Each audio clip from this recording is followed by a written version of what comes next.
আজকে আমরা এই যে অবজেক্টটা দেখতে পাচ্ছ 2D অবজেক্ট, এটা আমরা ড্র করব। তো কিভাবে ড্র করব দেখো, শুরু করার আগে তোমাদের একটু বুঝিয়ে দিই। এখানে ডাইমেনশনগুলো সব দেখতে পাচ্ছ, এখানে ডাইমেনশন যা আছে সব মিলিমিটারে আছে, ঠিক আছে।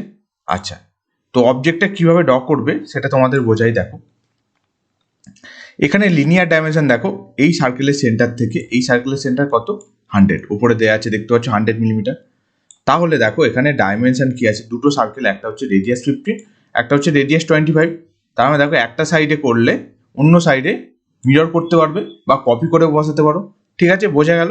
আচ্ছা, এবার আমি দেখো হরিজন্টাল নিচের দিকে যেটা আছে, দেখো এই সার্কেলের সেন্টার থেকে এই সার্কেলের সেন্টারের ডিস্টেন্স কত আছে, দেখো সেন্টার টু সেন্টার ডিস্টেন্স একই 100 মিলিমিটার, ঠিক আছে। এখানে সার্কেল দুটো কি কি আছে, রেডিয়াস 20 আর আছে রেডিয়াস 30, ঠিক আছে। যেহেতু এদিকে ডাইমেনশন দেওয়া নেই তার মানে সিমেট্রিক্যাল, এদিকেও সেম ডাইমেনশন, ঠিক আছে। তার মানে একটা সাইড করে তোমরা কপি করতে পারবে, ওকে। এবার যে ভার্টিক্যাল ডাইমেনশন দেখো, ডিস্টেন্স কত আছে এই সার্কেলের সেন্টার থেকে এই সার্কেলের সেন্টার কত, সেটা হচ্ছে 135 মিলিমিটার, ওকে।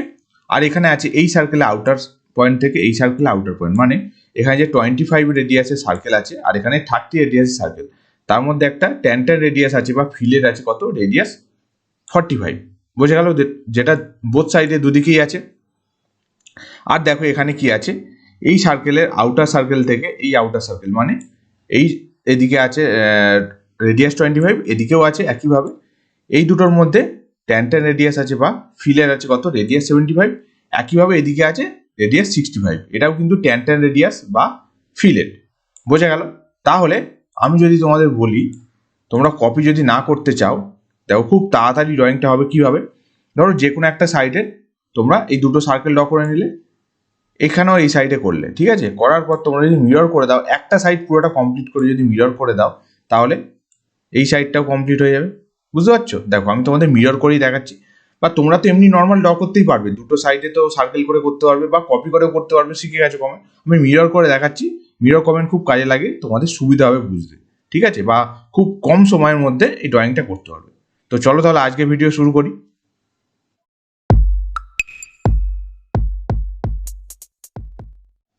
আচ্ছা, এখানে তোমরা ড্রয়িংটা দেখতে পাচ্ছ, আমি অটোক্যাড স্ক্রিনটা ওপেন করে নিলাম। তো আমাদের প্রথমে কি করতে হবে, যেহেতু এগুলো মিলিমিটারে আছে তো ইউনিট সেট আপ করতে হবে। ইউনিট সেট আপ কীভাবে করবো, ইউএন লিখে এন্টার প্রেস করবো। দেখো এরকম ইউনিটসে একটা ডায়লগ বক্স ওপেন হবে। আমরা যে টাইপ যেটা ডেসিমাল রাখবো, প্রিসিশন 0 রাখবো। আর এখানে স্মলেস্ট ডিভিশন মানে মিলিমিটার ইউনিটে কাজ করবো, তো এই জন্য মিলিমিটার রাখবো। রেখে জাস্ট ওকে প্রেস করবো, তাহলে আমাদের ইনপুট ইউনিট সেট হয়ে গেল, ঠিক আছে। এবার দেখো আমি কি করব, যে কোনো একটা সাইড করব। তাহলে যে কোনো একটা সাইডে ধরো আমি এই 100 মিলিমিটার একটা লাইন নিয়ে নিলাম, ঠিক আছে। এলে এন্টার করে অর্থটা অন করো, F8 ফাংশন কি 100 মিলিমিটার নিয়ে নাও, ঠিক আছে। 100 একটু জুম করে নাও। তাহলে তোমরা যে কোনো একটা সাইডে করতে পারো, লেফট সাইডেও করতে পারো, রাইট সাইডেও করতে পারো। আমি ধরো লেফট সাইডই করছি, ঠিক আছে। তো এখানে দুটো সার্কেল আছে, কি কি সার্কেল দেখো, রেডিয়াস 25 আর হচ্ছে রেডিয়াস 15। তো করে নাও সি এন্টার, সেন্টার পয়েন্টে ক্লিক করব, আর এন্টার 15 15, একই সেন্টার পয়েন্টে কি করব, রেডিয়াস 25, তাই তো দুটো সার্কেল করে ফেললাম। এবার এই যে লাইনটা দেখো, এই যে আমাদের হরিজন্টাল লাইনটাকে অফসেট করবো কত, 135, তাহলে এই সার্কেলের সেন্টার পাবো, বুঝতে পারছো। তো আমি কি করছি দেখো, O enter, O for offset distance 135 enter. আমি এই হরিজন্টাল লাইনটাকে নিচের দিকে অফসেট করব, ঠিক আছে, বুঝতে পারছো, একটু জুম আউট করো। তো এখানে সেন্টার পেয়ে গেলাম। এখানেও দেখো দুটো সার্কেল আছে, রেডিয়াস 20 রেডিয়াস 30। তো করো সি এন্টার, সেন্টার পয়েন্টে ক্লিক করলাম, আর এন্টার 20 এন্টার, একই সেন্টার পয়েন্টে কত, রেডিয়াস 30, তাই তো। আচ্ছা, এবার দেখো এই আউটার সার্কেল আর এই আউটার সার্কেল এর মধ্যে ট্যান রেডিয়াস আছে বা ফিলেট আছে কত, রেডিয়াস 45। তো আমি ট্যান রেডিয়াস করছি এখানে, তো সি এন্টার, টি আর এন্টার, ফার্স্ট ট্যানজেন্টে ক্লিক করো, দেন সেকেন্ড ট্যানজেন্টে ক্লিক, কত, রেডিয়াস 45 এন্টার, বোঝা গেল। এবার আউটার পোর্শনটা ট্রিম করে দাও, ঠিক আছে। আচ্ছা, এবার এই শেপগুলো তো এখন এখানে যে ট্যান রেডিয়াস বা ফিলেট এটা এখন করতে পারবে না, ঠিক আছে। এটা আমি আগে মিরর করে নিই, তারপর করবো। এবার দেখো মিরর যে করব তার আগে তোমরা এক কাজ করতে পারো, এই অবজেক্টটাকে কালার করে দিতে পারো, আর এখানে এই যে দুটো লাইনকে সেন্টার দিয়ে দিতে পারো, কারণ আমাদের তো পরে সেন্টার লাইন দিতেও হবে আর এখানে কালারও করতে হবে। তাহলে অ্যাট এ টাইম তোমরা কি করতে পারবে, সেন্টার লাইনটা দেখিয়ে দিতে পারছো, বুঝতে পারছো। আমি কি করছি দেখো, এই লাইনটাকে এক্সটেন্ড করছি, EX ডবল এন্টার, ঠিক আছে, আপ টু এই পর্যন্ত করলাম। একইভাবে এটাও এক্সটেন্ড করে দিলাম। এবার আমি করছি কি, এখান থেকে এই কোঅর্ডিনেট পয়েন্ট থেকে আমরা একটা লাইন ড্র করছি, মানে সেন্টারের লাইন, ঠিক আছে। একইভাবে এখানেও করব, কোঅর্ডিনেট পয়েন্টটা নাও এখানে, ঠিক আছে। আচ্ছা, এবার আমি ফুল স্ক্রিন করে কালার দেবো, সেন্টার দেবো, ঠিক আছে। আচ্ছা দেখো কালার কীভাবে দিতে হয় তোমরা যারা জানো না, দেখো প্রপার্টিস টুলবার থেকে কালার দিতে হয়, সেন্টার লাইন দিতে হয়। দেখো আই বাটনের ভিডিও আছে, সেখানে আমি স্টেপ বাই স্টেপ পুরো প্রসেসটা বুঝিয়েছি। তো প্রথমে যেটা কালার দেবো, দেখো এই যে সার্কেলগুলো আছে, ঠিক আছে, সেগুলো সিলেক্ট করে নিলাম। তার মানে এই অবজেক্টগুলো শুধু কালার হবে, আমি এখানে ইয়েলো কালার দিয়ে দিলাম, ঠিক আছে, সিলেক্ট করে। বোঝা গেল? এবার আমাকে সেন্টার দেখাতে হবে। সেন্টার কীভাবে দেখাবো, দেখো এখানে থার্ড অপশানে আসবো, সেন্টারে কিন্তু এখানে কোনো লাইন নেই। আমি কি করব, সেন্টার এখানে লোড করতে হবে, আদার অপশানে যাব, গিয়ে এখানে লোড করব, ঠিক আছে। তো অনেক রকম লাইন পাবে, আমার সেন্টার লাইন দরকার, আমি সেন্টার লাইন নিয়ে নেবো, এখানে ওকে করব, এখানে ওকে করে বেরিয়ে আসবো। আর যে অবজেক্টগুলো তুমি সেন্টার করতে চাও সেগুলোকে সিলেক্ট করো, সিলেক্ট করে জাস্ট এখান থেকে সেন্টার দিয়ে দাও। বুঝতে পারছো? দেখো সেন্টার লাইন হয়ে গেল। আচ্ছা এবার দেখো মিরর করো। মিরর করার আগে আমাদের সেন্টারে একটা লাইন নিয়ে নিতে হবে, ঠিক আছে। কেন সেন্টারে লাইন নিতে হবে, এই লাইনটাকে আমরা এক্সটেন্ড করেছি, তার মানে সেন্টার আমার এই যে 100 মিলিমিটার লাইন এখন নেই, সেন্টার টু সেন্টার 100 ছিল, বুঝতে পারছো? তো আমি সেন্টারের লাইনটা কীভাবে নেবো, দেখো আমি এই কোঅর্ডিনেট পয়েন্ট থেকে ধরো একটা লাইন নিয়ে নিচ্ছি, ঠিক আছে। এখান থেকে ধরো এখন 50 মিলিমিটার নিয়ে নিলাম, মিড পয়েন্ট মানে মিড লাইনটা নিয়ে নিলাম, বোঝা গেল। এবার আমরা মিরর করবো, এমআই লিখে এন্টারপ্রেস করবো।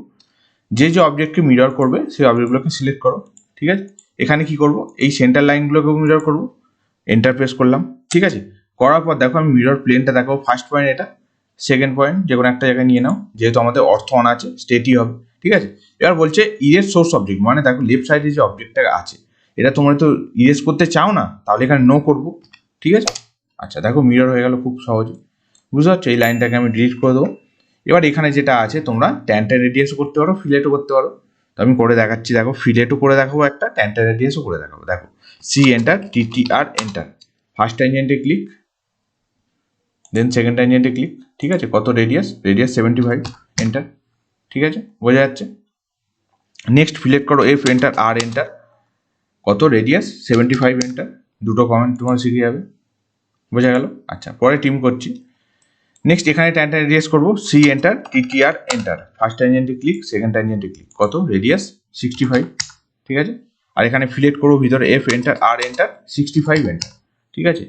ফিলেট আর ট্যানটা রেডিয়াসের মধ্যে ডিফারেন্সটা তোমরা বুঝতে পারছো। ফিলেট হলে আমাদের টিম করতে হবে না, বুঝতে পারছো, দেখো টিম করতে হচ্ছে না, অটোমেটিক হয়ে যাবে শেপটা।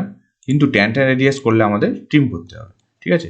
এবার আমি এইটা কালার দেবো, তার আগে আগে ভালোভাবে ট্রিম করি, বুঝতে পারছো, ঠিক আছে। খুব সিম্পল সহজ ড্রয়িং, আমি তোমাদের স্টেপ বাই স্টেপ কিন্তু বুঝিয়ে দিলাম। তো দেরি হলো কেন, তোমাদের ড্রয়িংটা খুব তাড়াতাড়ি হয়ে যাবে, অসুবিধা নেই, তাই আমি বুঝিয়ে বুঝিয়ে করলাম বলে। আচ্ছা এখানে ম্যাচ প্রপার্টি করে দিলাম, এর প্রপার্টিটা এখানে দিয়ে দিলাম, দেখো কালার হয়ে গেল, বুঝতে পারছো। অবজেক্টটা কমপ্লিট। এবার এই লাইনটাকে এক্সটেন্ড করে দিতে পারো, ইএক্স ডবল এন্টার, তার সেন্টারটা পুরো হয়ে যাবে, ঠিক আছে। নেক্সট কি করব, দেখো এখানে এবার ডাইমেনশনগুলো দিয়ে দেবো। ডাইমেনশন যা যাও না, দেখো আই বাটন ভিডিও আসছে, দেখে নিতে পারো কীভাবে দিতে হয় না দিতে হয়। তো প্রথমে লিনিয়ার ডাইমেনশন দেবো, ডিএলআই লিখে এন্টারপ্রেস করবো, এখান থেকে এটা, তাই তো, কত ডাইমেনশন, এটা হচ্ছে 100। দেখো ডাইমেনশনটা এতটাই যে মানে হাইটটা, টেক্সটের হাইটটা কম, যাতে ভিজিবল দেখা যাচ্ছে না, তাই তো। তাহলে কি করবো, ওই ভিডিওর মধ্যেই আমি দেখিয়েছি কীভাবে আমরা টেক্সটের হাইট বাড়াবো, ঠিক আছে। ডি এন্টার করছি, ডাইমেনশন স্টাইল ম্যানেজার ওপেন হবে। এখানে যে মোডে যে কোনো একটা মোডে রাখতে পারো, ঠিক আছে। দেখে আমি মডিফাই করছি, আমি এখানে ওভারঅল স্কেলটা বাড়িয়ে দেবো, ফিট অপশান গিয়ে, ঠিক আছে। তো এখানে 3 করে দিলাম ওভারঅল স্কেল, ঠিক আছে। আর করছি কি, আর এখানে অফসেট ডিস্টেন্স ধরো ফিক্সড করে, এখানে মোটামুটি 4 করছি বা 3 করে দিচ্ছি, ঠিক আছে। লেন্থ 3 করে ওকে করছি, সেট কারেন্ট ক্লোজ, ঠিক আছে। আচ্ছা কেন করলাম, এখানে ডিস্টেন্সটা, ঠিক আছে, যদি একসাথে থাকে, দেখো এখান থেকে আমি ক্লিক করে যদি পুরোটাই থাকে তাহলে দেখতে একটা খারাপ লাগে, সেই জন্য আমি দেখাচ্ছি, তোমাদের বুঝিয়ে দিচ্ছি কী করলাম। ওটা ডিএলআই লিখে এন্টারপ্রেস করলাম, ধরো এই কোঅর্ডিনেট পয়েন্ট থেকে আমরা এই কোঅর্ডিনেট পয়েন্টের ডিস্টেন্স মেজার করবো, তাই তো। দেখো 135, বুঝতে পারছো। যদি এখান থেকে লাইনটা থাকতো অবজেক্টের গা বরাবর তাহলে দেখতে খারাপ লাগতো, সেই জন্যে আমি এখানে যে এক্সটেনশন লাইনের লেন্থ আমি ফিক্স করে দিলাম, বুঝতে পারছো। দেখো দেখতে কত সুন্দর লাগছে। নেক্সট লিনিয়ার ডাইমেনশন, এই পয়েন্ট থেকে এটা দিয়ে দেবো, ঠিক আছে, বোঝা যাচ্ছে। নেক্সট এবার এখানে রেডিয়াসগুলো দেবো, আর ডায়ামিটারে তো ভ্যালু এখানে কোনো কিছু ডায়ামিটার দিয়ে করিনি, তো রেডিয়াস দেবো ডিআরএ লিখে এন্টারপ্রেস করো। যা যা রেডিয়াস দেওয়া আছে দেখে দেখে দিয়ে দাও। এটা হচ্ছে 75, এটা আছে 65, এটা রেডিয়াস 20, একটা আছে রেডিয়াস 30, ঠিক আছে। আর একইভাবে এদিকেও একটা দেখিয়ে দাও, রেডিয়াস 25, এটা আছে রেডিয়াস 50। বোঝা গেল? দেখো সব ডাইমেনশনগুলো দিয়ে দিলাম। ক্লিয়ার? কীভাবে করলাম বুঝতে পারলে? আশা করি তোমরা এবার প্র্যাকটিস করতে পারবে। তো আজকের ভিডিও লেকচার এই পর্যন্ত ছিল। ভালো লাগলে ভিডিওটা লাইক করো, যদি চ্যানেলে নতুন হয়ে থাকো অবশ্যই চ্যানেলটাকে সাবস্ক্রাইব করো আর বন্ধুদের সাথে শেয়ার করো। দেখা হচ্ছে এইরকম ইউজফুল ভিডিও নিয়ে। Thank you.